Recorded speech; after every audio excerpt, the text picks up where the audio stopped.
사랑과 은혜를 나누기 위해 제작되었습니다. 마음밭을 기경하라고 말합니다. 그렇지 않으면 신앙생활을 한다고 수없이 예배생활, 가르침을 받고 같이 기도생활을 하고 참여를 해도 그 사람에게서는 천국의 열매를 경험하지 못할 뿐만 아니라 말씀의 열매도 맺을 수가 없다는 것입니다. 우리는 우리의 마음밭을 살펴서 천국의 비밀을 명확히 깨닫고 항상 내 마음밭을 점검하시기 바랍니다. 좋은 밭 됩시다. 좋은 밭 됩시다. 천국이 됩시다.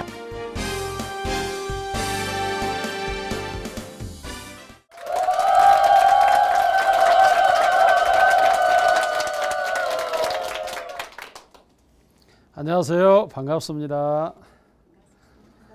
오늘은 천국의 비밀이라는 주제로 우리가 한번 과연 천국에 들어갈 수 있고 천국을 경험하고 있는지 하나님의 말씀을 통해서 한번 살펴보는 그런 시간을 갖도록 하겠습니다.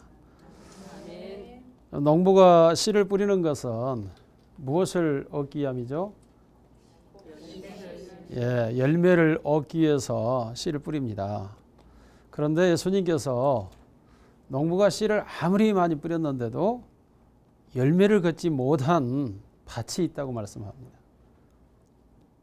그 마음밭에 씨를 아무리 말씀의 씨를 뿌려도 열매를 맺지 못하므로 결국은 그 마음밭은 주님이 원하시는 마음밭이 되지 않을 뿐만 아니라 천국을 경험하지도 못하고 천국에 들어갈 수도 없고 이 세상에서는 말씀의 열매를 맺을 수가 없습니다. 예수님께서 천국은 여기 있다 저기 있다가 아니라 이미 너희 속에 임하였느니라. 아멘. 하나님의 나라는 먹는 것과 마시는 것이 아니요 의와 평강과 희락입니다. 아멘. 이러한 천국의 열매들이 우리의 심령 속에 있어서 우리의 삶을 지배하고 살아야 되는데 놀랍게도 우리가 천국 속에 들어와 있는 것 같은데 여전히 지옥 같은 생활을 하고 있는 것이죠. 천국 복음이 우리에게 전파됐는데 천국을 누리지 못하고 여전히 지옥 같은 경험 속에서 고통하고 있는 것입니다. 이유가 무엇일까? 상당히 저는 목회를 하면서 이 부분에서 고민을 했습니다. 한 지교에서 22년 목회를 심호하면서 제자 훈련을 약 19년 동안 사역자 훈련까지 그리고 양육에서 교회 집사가 되고 장로가 되고 또 그 사람이 친히 이제 제자 훈련을 가르치는 사람이 되었습니다. 그런데 불구하고 얼마 가지 않아서 이상한 징후가 나타납니다. 마치 교회가 자신이 주인인 것처럼 모든 일을 관장하고 주관하려 하기 시작합니다. 왜 이럴까? 그리고 이제는 저의 말을 듣지도 않습니다. 본인이 더 저보다 위에서 저를 조종하고 지시하려고 합니다.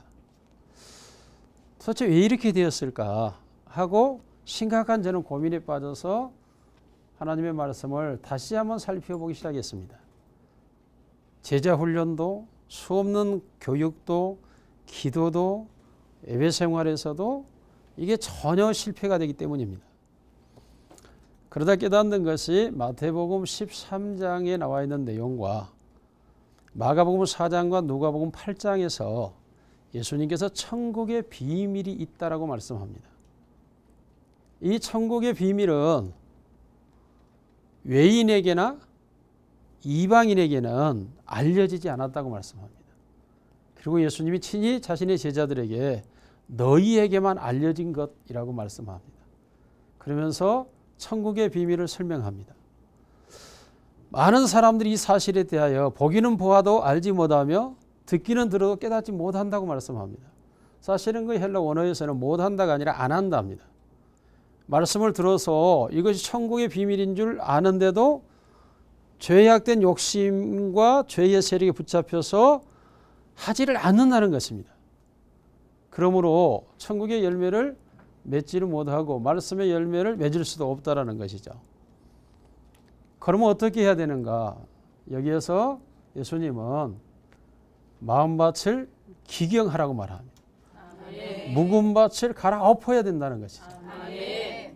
그렇지 않으면 교회 들어와서 신앙생활을 한다고 수없이 예배생활, 가르침을 받고 같이 기도 생활을 하고 봉사와 선교에 참여를 해도 그 사람에게서는 천국의 열매를 경험하지 못할 뿐만 아니라 말씀의 열매도 맺을 수가 없다라는 것입니다. 우리 한글 성경은 모두 마음이라고 번역되어 있는 부분들이 있습니다. 그런데 원문 헬라어나 영어에서는 이 마음을 반드시 세 가지로 표현을 합니다. 그래서 우리가 성경에 가서 로마서 10장 10절에 마음으로 믿어 의에 이르고 라는 말씀이 있죠.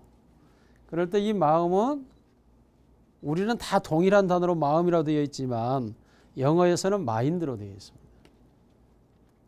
또 하나님께서 내 마음에 합한 사람을 할 때 그 마음은 하트로 되어 있습니다. 그리고 아비멜렉이 사라에게 내가 내 마음으로 마음은 깨끗하고 악한 일을 하지 않았다라고 말할 때 그 마음은 콘사이언스로 되어 있습니다. 자, 우리 한국 교회가 조금 어려웠던 점이 바로 성경의 원어를 명확하게 표현해 주지 않았기 때문이죠. 인간은 영과 혼과 육 혹은 영혼과 육으로 만들어졌다고 말합니다. 그런데 인간은 영은 실체는 잘 모르죠, 우리가. 그러나 영이 있기 때문에 기능을 합니다. 기능. 우리는 그 기능을 세 가지로 우리가 알 수가 있죠. 그것을 우리가 이성과 감성과 의지라고 말합니다. 그래서 마음의 이성을 마인드로, 마음의 감성을 하트로, 그리고 마음의 행동을 콘사이언스로 영어 성경은 번역을 해놓고 있습니다. 그러니까 우리가 보다 정확하게 내 마음의 상태를 알 수가 있는 거죠. 우리는 이성과 감성과 의지는 우리가 살펴볼 수 있는 부분이거든요. 내 영, 내 마음 깊은 곳은 내가 알 수가 없어요. 그렇지만은 우리가 말하는 혼의 부분 혹은 정신세계의 부분 혹은 마음의 기능인 마인드와 하트와 콘사이언스는 우리가 알 수가 있습니다. 그런데 놀랍게도 이 세 군데를 살펴보면 내 마음이 어떤 마음인가 하는 것을 알 수가 있습니다.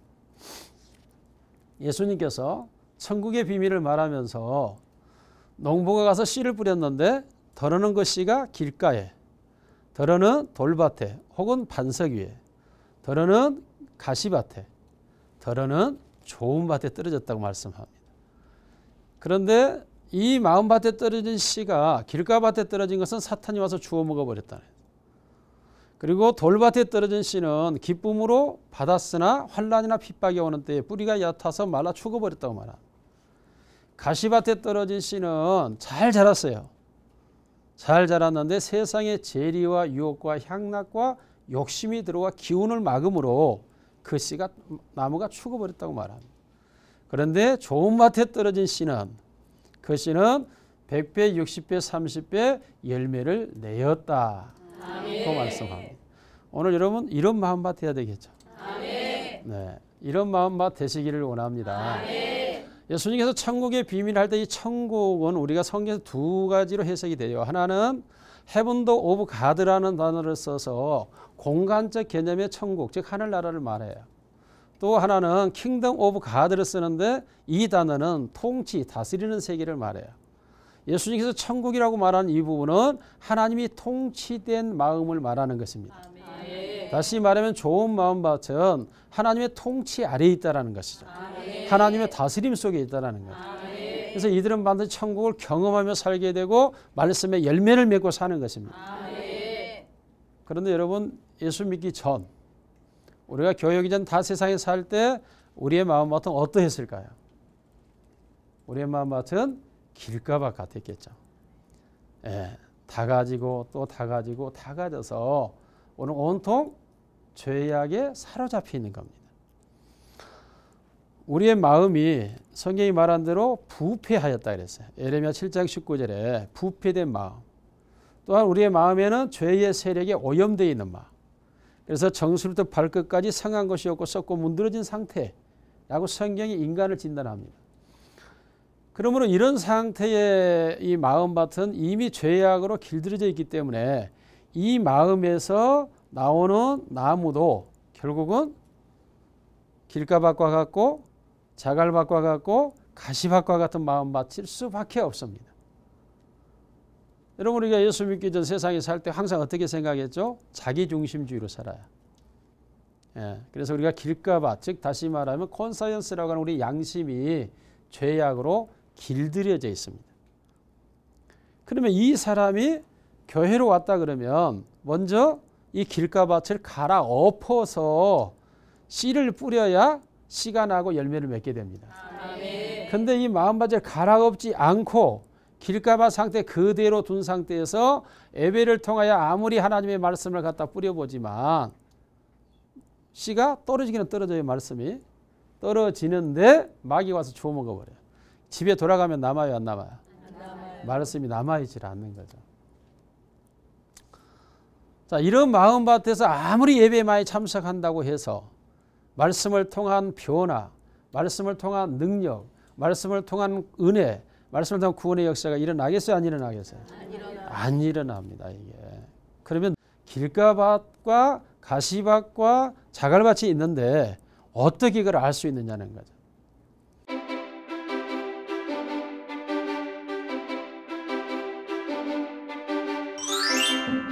이미 마음이 죄로 오염되어 있기 때문에 항상 부정직한 생각을 살아요. 철저하게 자기중심주의의 생각 속에 사로잡혀 있다. 우리가 길가밭 심령이 성령의 불로 바꿔져야 돼요. 뒤집어져야 됩니다. 여러분 길가밭, 굳어져 있는 마음밭은 우리가 항상 길들여져 있는 것이라 그랬죠. 그러면 부정직한 생각 속에 살아요. 사람이. 부정직한 생각. 이미 마음이 죄로 오염되어 있기 때문에 항상 부정직한 생각을 살아요. 부정직한 생각이란 뭐냐면 이기적, 회의적, 비판적, 부정적. 늘 생각이 자기 이기주의 중심 속에서 모든 걸 해석하고 판단하려고 들어요. 자기 중심에서. 그러니까 이 마음밭을 가지고는 말씀이 떨어지면 어때요? 저 말씀은 A 자매가 들으면 이 말씀 B 자매가 들으면 딱 맞겠다. 이 말씀은 우리 남편이 와서 들었으면 딱 맞을 것 같은데 자기에게는 절대 적용이 안 돼요. 항상 남에게만 적용해요.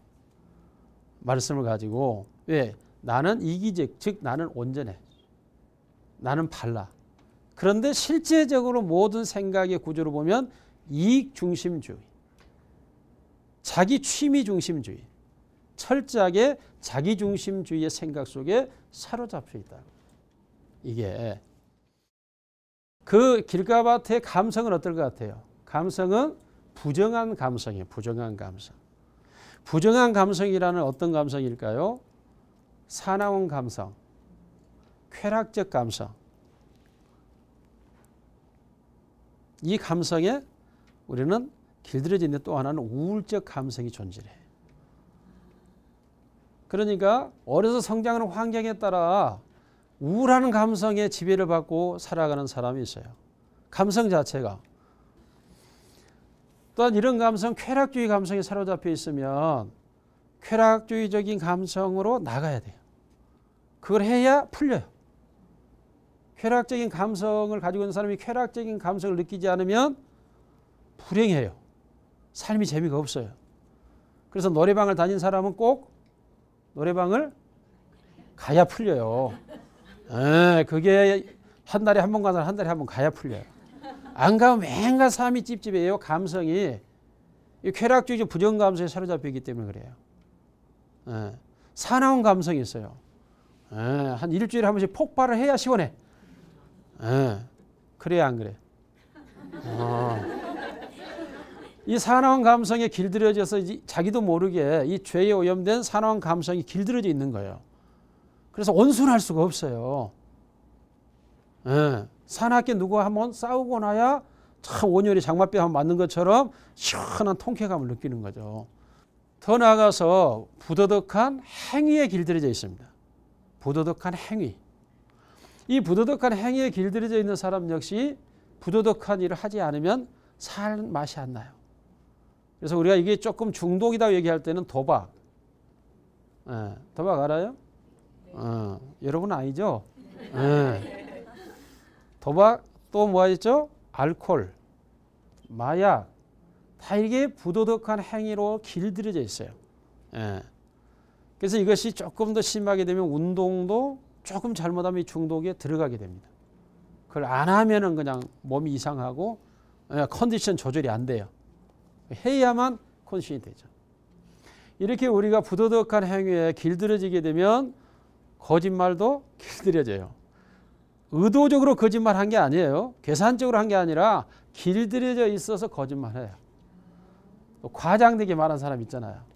약간 좀 덧붙여서. 예. 사실 그대로는 말을 못해요. 항상 좀 덧붙여야 돼. 그래야 말이 재미있어. 그래서 과장되게 말하는 사람도 있어요. 이게 자기도 모르게 부도덕한 행위로 길들여지는데 저는 어렸을 때 우리 전남 순천은 그래도 상당히 좀 양반들이 많은 데 가지고 교육도시고 해서 좀 상소를 잘 안 해요. 그럼에도 불구하고 우리 이웃집 친구 어머니는 아예 애를 학교 보내면서 욕을 하면서 보내요.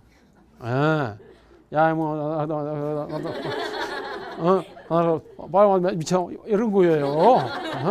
아들한테. 그래가지고 아예 그래요. 그런데 제가 이 목포 쪽에 와서 해보니까 목포도 아예 전화하면은 여기 한 30% 이상은 들어가더라고요. 하고. 예. 그런데 그 사람들이 나쁘게 생각해요, 안 해요? 안 해요. 듣는 사람도 나쁘게 생각해요, 안 해요? 안 해요. 근데 내가 만일 그런 전화 받으면 기분 나쁠까, 나쁠까? 굉장히 나쁘죠. 무례해도 이렇게 무례할 수 있나? 그런데 그렇게 길들여진 사람들끼리는 아무렇지가 않아요. 여러분, 이것이 우리의 양심이 길들여진다고 하는 굉장히 무서운 겁니다. 이것을 문화적 양심이라 그래요. 우리가 문화 속에서 정신적으로 길들여져 있을 때 그 어떤 것이 죄로 안 느껴진다고요. 이것이 옛날에 우리가 그래서 도로 건널 때 죄의식이 있었어요, 없었어요? 없었어요. 그런데 신호체계가 생기고 나서부터 건널라니까 어때요? 쭈삣해요. 근데 바빠서 건넜어요. 그럼 어때요? 뒤통수가 부끄럽죠.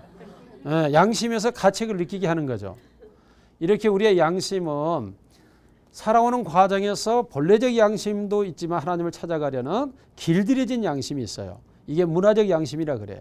근데 이것이 잘못 길들여졌을 때 그것을 죄로 느끼지 않게 돼요. 그것을 행한다고 사람이. 그리고 그것을 행하지 않으면 재미가 없어. 그래서 부정직한 생각 속에 사는 게 행복하고 부정한 감정을 해소하며 사는 게 즐겁고 그리고 부도덕한 행위로 살아가는 게 너무 행복한 거죠. 그런데 이런 사람이 교회 안에 들어왔어요. 하나님의 말씀은 이런 거 허용해요, 허용하지 않아요? 허용을 안 하죠. 이제 새 사람으로 살아가야 되죠.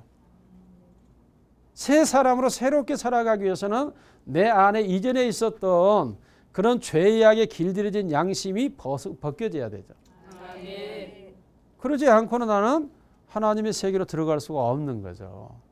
그러니까 먼저 이 양심이 바뀌어져야 돼요. 어떻게 양심 바꿀 수 있나? 많은 연구가들이 많은 얘기를 했지만 존 프리드가 인간을 3등으로 나눴죠. 에고와 의식과 무의식으로. 근데 인간은 이 무의식, 콘사이언스 세계를 바꿀 수가 없다라고 말했어요. 그런데 기독교 심리학자 칼 융이 그렇지 않다 그랬어요. 그래서 그가 그 인터뷰에서 기자들에게 말하기를 무의식이 깨어져서 새로워질 수 있는데 그게 뭐냐? 그것이 슈퍼에고다 그랬어요. 슈퍼에고가 무엇입니까? 라고 물었을 때 그것은 하나님이 보내신 성령이다 그랬어요. 하나님의 성령이 임하면 우리의 무의식이 깨지는 거예요.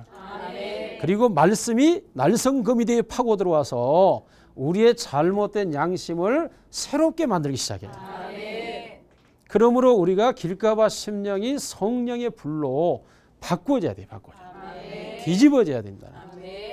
여러분 모두 성령 받으신 줄 믿습니다. 그래서 성령을 받으라. 그리하면 우리가 회개하게 되죠. 죄 사함을 받게 되죠. 이 중요한 거죠. 회개, 방향을 바꿨다는 거예요. 이전에 내가 잘못된 길로 가던 이 양심이 돌이켰어요. 돌이켜. 아, 이 길이 다 잘못된 길이었다. 그래서 이제는 생명의 길로 가게 된다는 거죠. 그러므로 우리들이 길가박 같은 심령이 있다는 사실을 알아야 돼요.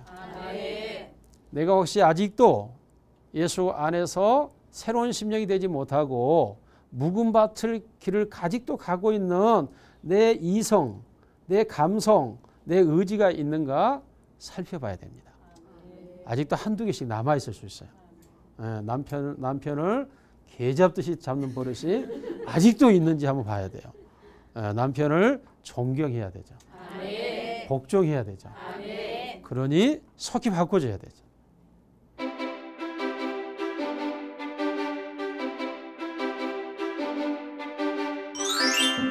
이 쓴뿌리라고 하는 게 뭐예요? 분노와 증오와 원망과 미움이 있을 수 있어요. 이게 자갈밭이에요. 자갈밭. 쓴뿌리를 형성하지 않으려면 모든 게 하나님의 뜻이다. 이렇게 여기면 쓴뿌리가 형성되지를 않아요. 다시 말하면 자갈밭이 되지 않고 바위밭이 되지 않는 거죠. 여러분, 두 번째로 우리에게 무슨 밭이 있어요? 자갈밭이 있어요. 근데 성경에서 마태, 마가에서는 자갈밭, 돌밭이라고 말하고 누가복음에서는 바위라고 했어요. 바위밭. 왜 그럴까요? 이것은 히브리서 12장 5절에 너희에게서 쓴뿌리가 나지 않게 하라. 너희가 쓴뿌리로 인하여 은혜에 이르지 못하고 사랑과 화평할 수가 없다라고 말해요. 이 쓴뿌리라고 하는 게 뭐예요? 이것이 분노, 증오, 원망, 미움 이런 게. 자, 이런 걸 어디에 속하죠? 우리의 이성과 감성과 의지 중에 감성에 속하는 부분이에요. 감성. 우리의 감정 속에 분노와 증오와 원망과 미움이 있을 수 있어요. 이게 자갈밭이에요. 자갈밭. 근데 어떤 사람은 여러 가지 시기, 질투, 미움, 분노, 증오 이런 게 있을 수 있고 잘자라기 있을 수 있고 어떤 사람은 분노라는 큰 바위가 하나 있을 수가 있어요. 자, 이런 상태에 하나님의 말씀이 떨어지면 뭐라고 말해요? 기쁨으로 받는다. 기쁨으로. 정말로 막 감성이 그런 사람 말씀을 받을 때 기뻐요. 즐거워요. 놀랍게도 환난이나 핍박이나 유혹이 올 때는 믿음이 말씀이 싹 사라져버려요. 그리고 유혹에 넘어가고 핍박에 주저앉고 환난 가운데 도망가 버려요. 왜 그래요? 말씀이 뿌리를 내리지 못했기 때문에. 깊이 뿌리를 내리지 못했기 때문이라고 말해요. 왜 뿌리를 내리지 못했어요? 자갈과 바위가 있어서. 자갈과 바위가 뭐예요? 분노와 증오와 원망과 미움과 이와 같은 것들이에요. 이것이 내 정서를 자리 잡고 있기 때문에 말씀이 뿌리를 내려서 내 마음속으로 들어가지는 못하는 거죠. 그러므로 이 부분, 하트라고 하는 이 부분이 우리가 새로워져야 돼요. 자, 그러면 여기에서 네 가지가 있어요. 네 가지. 그게 뭐죠? 우리가 먼저 쓴뿌리와 분노와 증오, 원망 있는지 없는지를 우리가 알아야 되잖아요. 나가 그런 사람인지 아닌지를 알아야 되잖아요. 그러기 위해서는 네 가지 가지가 나오게 돼. 가지가. 첫째로는 과민성, 신경 과민성입니다. 신경이 과민하게 되는 것은 바로 내 안에 분노와 증오와 원망이라는 바위가 있거나 돌밭이 있기 때문이라는 거죠. 그래서 신경이 과민해져요. 이미 과민의 열매는 뭐죠? 열매를 보아 나무를 알라 했는데 열매는 예민이에요. 예민. 사람이 예민해. 그러면 예민하다고 하는 걸 어떻게 아느냐 하면 여러분이 교회를 갔어요. 근데 방 안에서 권사님 집사님이 막 웃고 떠들고 막 얘기를 하고 있는데 그때 문을 벌컥 열고 들어갔어요. 근데 갑자기 모든 웃음소리가 싹 멈춰버리는 거예요. 냉랭한 거예요. 그러면 들어갔을 때 내가 이 사람이 내 얘기 했나? 이렇게 느끼면 그게 예민한 거예요. 그것이. 그러면 건강한 자아는 뭐라고 말하죠? 들어가서 방금 막 웃던데 뭐 때문에 웃었어요? 나도 좀 웃게 해줘요. 무슨 얘기였어요? 이렇게 말하는 것은 건강한 자아예요. 다 경험들이 있으시죠? 경험들이 있을 것 같아요. 자, 이것은 예민하다고 하는 것은 과민하다는 것이고 과민하다는 것은 내게 쓴뿌리가 있다라는 거예요. 두 번째로 나아가면 완벽주의 컴플렉스예요. 완벽주의 컴플렉스. 완벽주의 컴플렉스는 뭐죠? 강박관념에 시달려. 강박관념에 열매가 맺혀. 그래서 무슨 일을 맡기면 잠을 못 자고 그걸 고민을 해요. 네. 왜요? 완벽하게 일을 해내야 되기 때문에. 완벽하게. 그러니까 강박관념에 시달려요. 이런 사람은 일을 해놓고 나서 남이 잘했단 말을 안 하면 시험 들어. 그러니까 교회에서 이런 사람들한테 일을 시켜놓고 반드시 후속이 따라가야 돼. 아이 수고하셨고 너무 잘했습니다. 이래야만 그 사람 마음이 시원해. 안 그러면 시험 든다니까. 그런데 일은 잘할까요 못할까요? 잘해. 완벽주의를 하니까 아주 일은 잘해요. 근데 해놓고 3, 4일 아파. 이런 강박관념이 있다고 하는 것은 완벽주의 컴플렉스가 있다는 것이고 그 속에 쓴뿌리가 있다는 거죠. 또 하나의 낮은 자존감이 있어요. 낮은 자존감. 낮은 자존감은 무엇을 내죠? 부끄러움을 내요. 수치감. 수치라는 열매를 내요. 그래서 말을 할 때도 입을 가리고 말을 하는 사람은 입에 수치감을 가지고 있는 사람. 다른 사람은 눈을 안 보고 깔면서 얘기하는 사람은 눈에 수치감을 가지고 있는 거죠. 여러분 이 수치감을 가지고 있다고 하는 것은 결국은 내 안에 쓴뿌리가 있다는 거예요. 내가 낮은 자존감, 나의 자존감이 정상 수치에서 떨어져 있는 거죠. 그 다음 마지막 네 번째로는 열등감이라는 것이 열등감. 이 열등감이라고 하는 것은 결국은 교만이라는 열매를 내요. 열등하기 때문에 자신을 드러내려고 하는 욕망에 사로잡히게 돼서 교만이라고 하는 열매를 내게 되죠. 그래서 이 교만한 사람 뭐죠? 자기 자랑이 심해요. 남 자랑은 들어줄 틈이 없어. 자기 자랑 아니라고. 그래서 요즘은 하도 자랑을 했으니까 자랑하려면 돈 내고 하라 그러잖아요. 근데 이게 열등감 문제예요. 특히 노인들이 되면 자랑이 심해요, 안 심해요? 심해요, 노인들이. 왜 노인들이 자랑이 심해질까요? 점점 자기가 약해지고 있다는 증거예요. 점점 힘이 약해지죠. 직장이죠. 수입이 약해지죠. 하니까 자연히 손주 자랑만 하는 거예요. 네. 이게 열등감 때문에 나오는 교만의 열매예요. 이 모든 것이 밑에 쓴뿌리가 있기 때문에 내 속에 나도 모르게 상처를 받았다는 거죠. 누군가에 의해서. 근데 여러분 이 세상은 다 죄인들이 사는데 죄인들끼리 살면서 상처 받겠어요? 안 받겠어요? 받을 수밖에 없어요. 너도 죄인 나도 죄인인데 우리가 온전하지 않는 이상은 상처받을 수밖에 없는데 이런 상처받았다고 해서 내가 분노하고 증오하고 원망하고 있으면 나만 손해를 보는 거죠. 왜요? 하나님의 말씀이 뿌리를 내리지 못하니까 말씀의 열매를 맺지 못하는 천국을 경험하지 못하는 신앙의 삶을 사는 거죠. 그러므로 여러분이 쓴뿌리도 뽑아서 제거해 버려야 돼요. 아멘. 아멘입니까? 아멘. 자, 이 쓴뿌리 제거하는 방법 간단하게만 얘기하게 되면 첫째로 인정을 하세요. 인정. 아멘. 나에게 쓴뿌리가 있다. 누군가를 향한 원망, 분노, 증오. 저도 은혜 받을 때 어머니에 대한 원망이 있더라고요. 한편으로는 사랑하면서도 한편으로는 엄마에 대한 무언가의 원망이 있어서 정말로 회개한 적이 있었어요.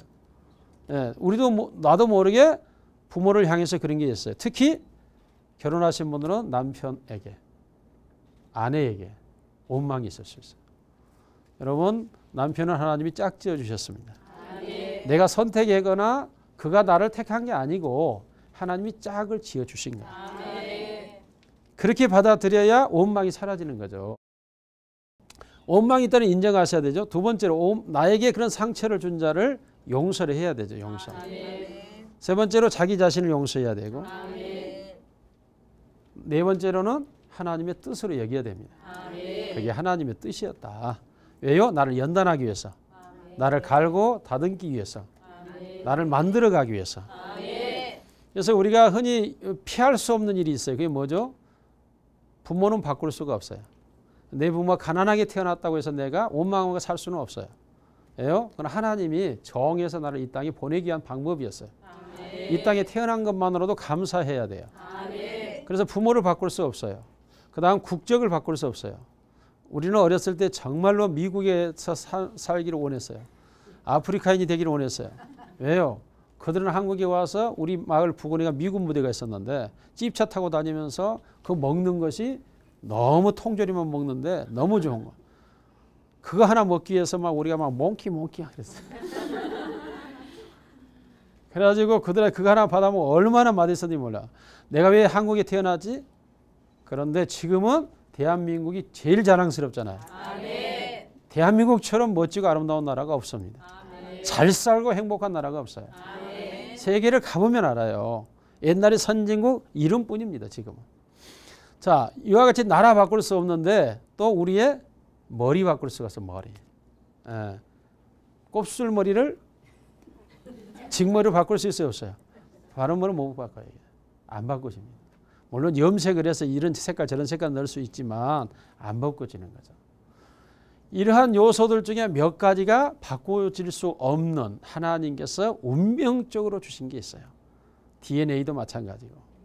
이것은 하나님이 주신 거예요. 그러니까 부모를 원망하거나 환경을 탓해서는 안 돼요.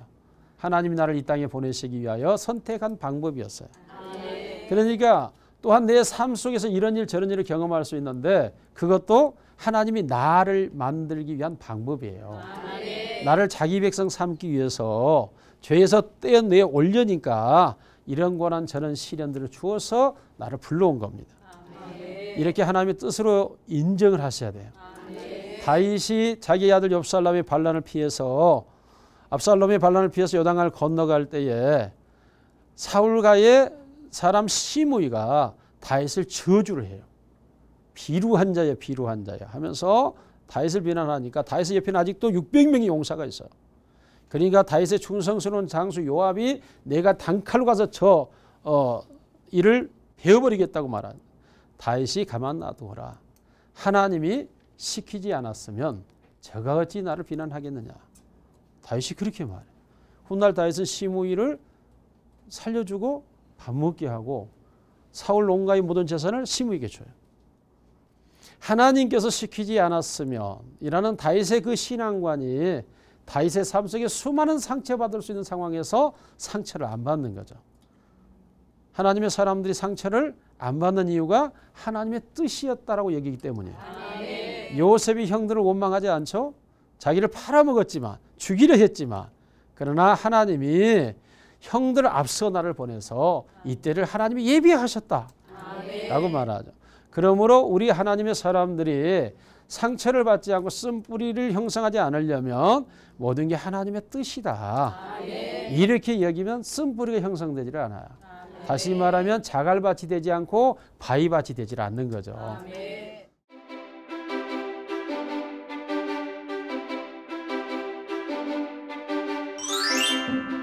여러분 가시밭은 씨를 뿌리면 잘 자라요. 그런데 가시의 기운에 막혀서 죽어버린다는 거예요. 이 가시의 기운이 뭐냐 했더니 세상의 재리와 기타 욕심들. 오늘 우리 속에 하나님이 주인 되어야 됩니다. 이할 때 우리가 하나님께서 우리를 들어서 오히려 자신의 영광을 위해서 사용하는 줄로 믿습니다. 여러분 가시밭은 씨를 뿌리면 잘 자라요. 곧 열매를 맺을 것 같아요. 그런데 가시의 기운에 막혀서 죽어버린다는 거예요.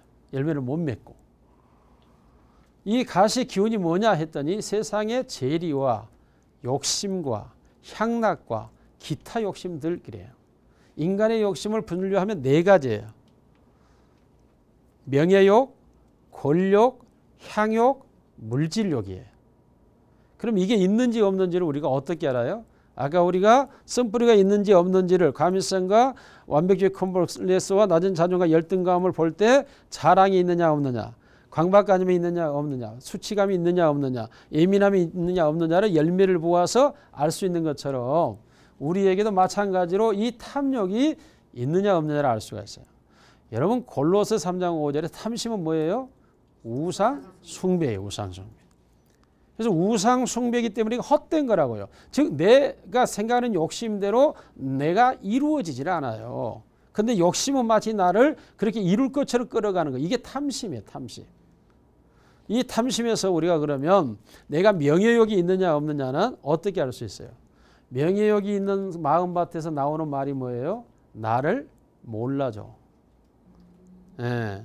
나를 몰라. 당신 나를 몰라? 어? 목사님이 나를 몰라주잖아. 이건 지금 명예욕이 지금 일어나고 있는 명예욕. 예. 그 다음 권력욕은 뭐죠? 권력욕은 내 말대로 안 해. 왜 내 말대로 안 해? 당신 말이야. 여러분 남편들이 여러분에게 왜 당신 내 말대로 안 하느냐고 그죠? 이게 남자들은 여자를 지배하고 싶어하는 권력욕이 있어요. 권력욕이. 지배 당해주시길 바랍니다. 그 권력욕이 있어가지고 내 말대로 안 한다면서 시비를 해요. 이건 권력욕이 지금 만족이 안 생긴다 그 말이에요. 그 다음에 향욕이 있어요. 향욕. 향욕 있는 사람 무슨 말 할 것 같아요?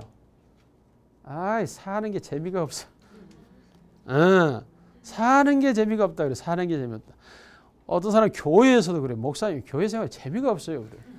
그래. 교회 생활에 재미가 없어. 왜요? 뭔가 삶의 즐거움을 추구하면서 살기를 원하는 사람에게 그 즐거움이 감각적 즐거움이기 때문에 영적 즐거움이 아니잖아요. 그러니까 감각적 즐거움이라고 하는 것은 인간의 죄에서 나오는 것이기 때문에 교회에서는 줄 수가 없죠. 그런데도 불구하고 재미가 없다 그래. 재미가 없다. 네 번째로 물질욕. 물질욕주의자는 뭐라 그럴 것 같아요? 물질주의자는 돈이 없어. 항상 나는 가난하다 그래. 돈이 없다. 가난하다. 실제 그래요. 돈을 수억을 쟁여놓고도 돈이 부족하다는 거예요. 수십억 수백억이 있는데도 나는 가난하다고 느끼는 거예요. 이게 그 속에 물질욕이 채워져 있기 때문에 그래요. 아 나는 부유해. 아 나는 넘쳐나. 이런 말을 해보지를 못해. 아무리 가져도. 이런 물질욕에 사로잡혀 있는 사람들은 지금 탐심에 잡혀있어요. 탐심. 탐욕이 그 사람이 주인이 되었어요. 근데 여러분 이런 탐욕이 있는지 없는지 속고 있는 게 뭐냐면 세 가지가 없어도 한 가지가 있는 거예요. 이게. 네 가지 다 욕심이 인간에게는 존재하지 않는다는 거죠. 네 개 중에 하나가 주를 이루게 되고 나머지는 그 하나를 위해서 희생할 수 있다는 거예요. 그래서 우리가 탐심이 내게 있나? 이걸 살피기가 어려운 부분이 그 부분이에요. 탐심에 대한 문제가. 그래서 이런 마음밭이 가지고 있으면은 생각해보세요. 바람난 사람이 명예 생각해요, 안 해요? 물질 생각해요, 안 해요? 권력 생각해요, 안 해요? 안 해요. 권력을 지향하는 국회의원이 물질을 생각해요, 안 해요? 돈 써서 그 자리에 들어가야지. 그리고 향락 추구해야 안 해요? 재미도 없어 그냥. 날마다 사람들 손잡고 다녀야 돼. 그거 하려면. 다 희생을 해요. 이와 같이 우리가 아차하면 속을 수가 있다고요. 나는 향락주의자 아니야. 나는 명예주의자 아니야. 나는 권력주의자 아니야. 그런데 입엔 난 가난해. 이미 물질주의자죠. 그러니까 속는 거죠. 우리에게 이런 탐심이 있는 한 어떻게 된다? 열매를 맺을 수가 없고 하나님의 나라를 경험할 수 없다라는 거죠. 얼마나 불행해요. 그러니까 아까 내가 초대 얘기했을 때 이 가시나무가 쭉 자라듯이 권력욕을 가지고 있는 사람은 교회 안에서 충성을 합니다. 어디까지? 교회 안에서 최고의 높은 지위라고 생각하는, 물론 지위가 아닌 섬김의 자리예요. 근데 본인이 생각할 때는 높은 자리예요. 그 자리에 이를 때까지 충성을 해요. 그런데 그래서 교회 안에서 그 사람을 일꾼으로 세우고 그 지위를 줘놓고 나면 그때부터 자기 위에는 누가 있어요? 교회 안에서 최고의 높다고 생각하는 일반적인 사고는 뭐죠? 목사죠. 그러면 이제 누구를 넘어뜨려야 자기가 왕이 되죠? 목사를 넘어뜨려야 돼요. 그러니까 최종적으로 목사를 무너뜨리기 위한 작업을 시작을 해요.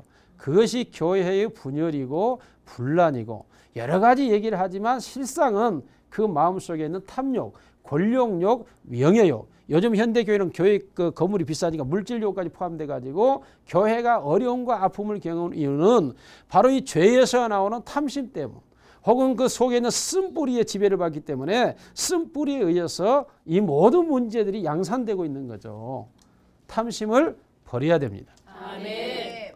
이 탐심을 버리려면 어떻게 해야 되죠? 다윗의 신앙 고백을 우리는 가져야 됩니다. 하나님이 주인이시다. 아멘. 하나님이 주인이세요. 아멘. 하나님은 가난하기도 하시고 아멘. 부하기도 하시고 아멘. 죽이기도 하시고 아멘. 살리기도 하시고 아멘. 낮추기도 하시고 아멘. 높이기도 하신다. 아멘. 이 말씀 속에 내가 들어가지 않는 한 우리는 여전히 탐심주의자, 헛된 우상에 사로잡힐 수가 있어요. 이것이 바로 하나님의 나라를 회방하는 사탄의 세력이 되는 거죠. 이래서 교회가 어려움을 당하는 거예요.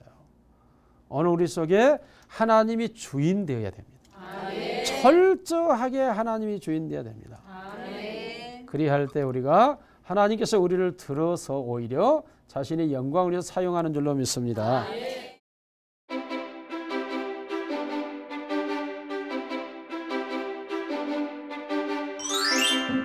좋은 마음밭이라고 하는 것은 하나님의 말씀을 들을 때 깨닫는 마인드, 말씀을 받아들이는 하트, 그리고 그 말씀대로 나아가는 기부, 지키는 액션이 따라가는 거죠. 이게 바로 좋은 마음밭이라는 거죠. 이 좋은 마음밭이 되어졌을 때는 말씀이 몇 배? 100배, 60배, 30배 열매를 맺는다는 겁니다. 그러면 좋은 밭이란 뭐냐? 옥토밭. 우리의 마음밭 자체가 좋아지는 마음밭은 뭡니까? 놀랍게도 이 성경에서 세 가지를 얘기해요. 똑같은 밭을 얘기하는데 결론에 가서 좋은 밭은 마태복음 13장 20절은 23절은 뭐라고 말하냐 하면 그 말씀을 깨닫는 자니 그랬어요. 깨닫다 하는 말은 그 마음의 understand, 마인드에서 그 말씀을 이해하고 받아들였다는 거죠. 그리고 마가복음 4장 20절에서는 뭐냐? 니시브예요. 받았다는 거예요. 받았다. 이건 정서에 해당, 하트에 해당되는 부분인데 하나님의 말씀이 내 감성 속에 들어왔다. 스며들어졌다라는 말씀을 하고 있어요. 그리고 누가복음에서는 뭐라고 말하죠? 키프예요. 그 말씀을 지켰다라는 거죠. 우리의 콘사이어스, 양심이 그 말씀을 지키는 자리에 있다라는 거예요. 좋은 마음밭이라고 하는 것은 하나님의 말씀을 들을 때 깨닫는 마인드, 말씀을 받아들이는 하트, 그리고 그 말씀대로 나아가는 기부, 지키는 액션이 따라가는 거죠. 이게 바로 좋은 마음밭이라는 거죠. 이 좋은 마음밭이 되어졌을 때는 말씀이 몇 배? 100배, 60배, 30배 열매를 맺는다는 겁니다. 그래서 중요한 부분은 내가 좋은 마음밭이 되어야 된다. 이게 바로 오늘 한국 교회의 가장 중요한 현실인 거예요. 모든 교회의 문제는 천국의 비밀을 깨닫지 못한 데서 오는 것이고, 천국의 비밀을 깨닫는 교회들은 즉시 마음밭이 길가밭인지 돌밭인지 가시밭인지를 먼저 살펴야 되고, 먼저 이 마음밭을 기경해서 옥토밭을 만들어야 그때부터 천국이 임하게 되고 하나님의 통치가 시작되고 하나님이 원하시는 교회가 되는 것입니다. 오늘 우리가 목사로서 부끄러운 게 이 천국의 비밀을 좀 더 일찍 알아서 제자훈련을 할 때 목회 현장에서 미리 가르쳤더라면 아마도 이렇게 후회스러운 성도는 내가 양산되지 않았을 것 같은 그런 아쉬움이 있는 거죠. 그러나 이제라도 우리는 우리의 마음밭을 살펴서 천국의 비밀을 명확히 깨닫고 항상 내 마음밭을 점검하시기 바랍니다. 말씀을 들을 때마다 깨달아지고 감성에서 막 기쁨으로 아멘 되어지고 그리고 이 말씀의 행동으로 나아가게 되고 그래서 말씀의 열매가 주렁주렁 맺혀져서 우리의 교회 안에 하나님의 영광의 역사가 가득해야 될 줄로 믿습니다.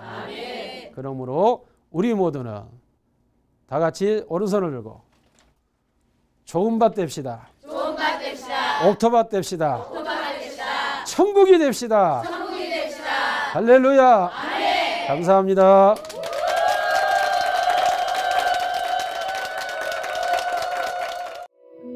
이 방송을 보시고 영상 선교에 참여하실 분은 ARS 060-800-1111번을 눌러주세요.